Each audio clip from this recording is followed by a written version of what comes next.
2-3 साल पहले आई एक नेटफ्लिक्स पर जो रातों रात वायरल हो गई। कारण उसका था एक लड़की की एक्टिंग। उस लड़की की एक्टिंग भाई बहुत ही ज़बरदस्त लेवल की थी। उसका डांस अलग लेवल का था कि उसमें वो कैसे चुप रहती थी, उसकी चुप्पी, उसके फेस एक्सप्रेशन कैसे थे, जवाब देने का तरीका, सब लोगों को इतना भाया कि वो वेब सीरीज रातों रात वायरल हो गई। हाँ, सही सुना आपने, वेडनेसडे। तो उसका सीजन 2 आ चुका है। अब सीजन 2 कहो, पार्ट 1 कहो, जो भी कहो, पर वो आ चुका है और मैंने वो देख ली है। अब मैं आपको बताऊंगा वो वेब सीरीज आपको देखनी चाहिए कि नहीं देखनी चाहिए। आपका टाइम कीमती तो है, फालतू वेस्ट नहीं कर सकते हम, ठीक है। तो आगे चलता हूँ, बताता हूँ आपको। सीरीज में 4 एपिसोड हैं और लगभग एक एपिसोड 1 घंटे का है और हर एपिसोड एक से एक बढ़ के है। स्टोरी की बात कहें तो इसमें इस बार वेडनेसडे की फ्रेंड जो एमा है उसकी जान को खतरा होता है और खतरा सीधा किससे होता है? वेडनेसडे से ही होता है। क्यों? क्योंकि वेडनेसडे अपने फ्यूचर देखने की पावर से देखती है कि जो उसकी फ्रेंड है एमा, उसकी जो हत्या होगी, उसका मर्डर होगा, उसके हाथों ही होगा। इस चीज़ को लेके वेडनेसडे इतना परेशान है और उसका जो सोल्यूशन है, क्या कारण है कि उसकी मौत उसके हाथों होगी, उसको ढूंढने की कोशिश कर रही होती है।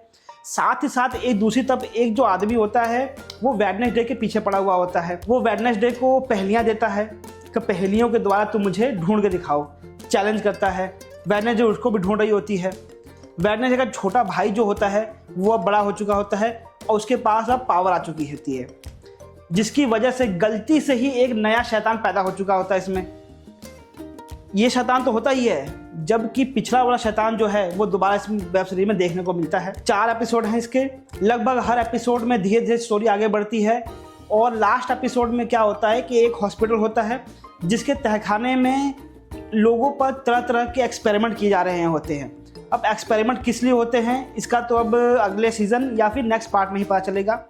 उसी हॉस्पिटल में नया वाला क्रीचर और पिछले वेब सीरीज वाला क्रीचर दोनों मिल के ही खून की नदियां बहा देते हैं। अगर एक्टिंग की बात करें तो वेडनेसडे की एक्टिंग जो जबरदस्त है, नेक्स्ट लेवल की है। बाकी उसके मम्मी, उसके पापा, उसके भाई, उसकी बहन, उसकी फ्रेंड, सबकी एक्टिंग जबरदस्त है। इस बार एक प्रिंसिपल आया है नया उनके ऑफिस में, वो भी बहुत, उसकी एक्टिंग भी बहुत ज़बरदस्त है। और लास्ट एपिसोड में दिखाया जाता है कि वेडनेसडे की जो नानी होती हैं वो भी आती हैं, उनकी एक्टिंग भी ज़बरदस्त है। हालांकि वो दिखाया गया कि मर चुकी होती हैं पर वो मरी नहीं होती हैं, वो जिंदा होती हैं और दोबारा इसकी हेल्प करने के लिए आती हैं। इस सीरीज में वीएफएक्स और डबिंग बहुत नेक्स्ट लेवल की है। आपको लगेगा ही नहीं कि ये मूवी जो है वीएफएक्स के द्वारा बनाई गई है या फिर इसमें डबिंग जो है की गई है हिंदी में। आपको लगेगा कि ये हिंदी में ही बनाई गई है, इतनी जबरदस्त लेवल की डबिंग की गई है। तो मुझे लगता है आपको देखनी चाहिए, पर इससे पहले आपको सीजन 1 जरूर देखना चाहिए, क्योंकि तभी आप रिलेट कर पाओगे। और नहीं देख पाए तो फिर आपको बोरिंग लगेगी और बिना सिर पैर के लगेगी। तो सबसे पहले क्या करिए, पहली वाली वेब सीरीज देख लीजिए, पहला सीजन जो है, देखने के बाद ही दूसरा सीजन देखिएगा। कुछ शब्दों में कहें तो पूरी वेब सीरीज जो तबाही है, तबाही। देखने के बाद आपको लगेगा नहीं कि आप 4 घंटे बर्बाद गए हैं, आपको बहुत मजा आने वाला है। हाँ, शर्त यह है कि तसल्ली से बैठिएगा, सारे काम धंधे छोड़ के बिल्कुल, और रूम में अंधेरा कर लीजिएगा।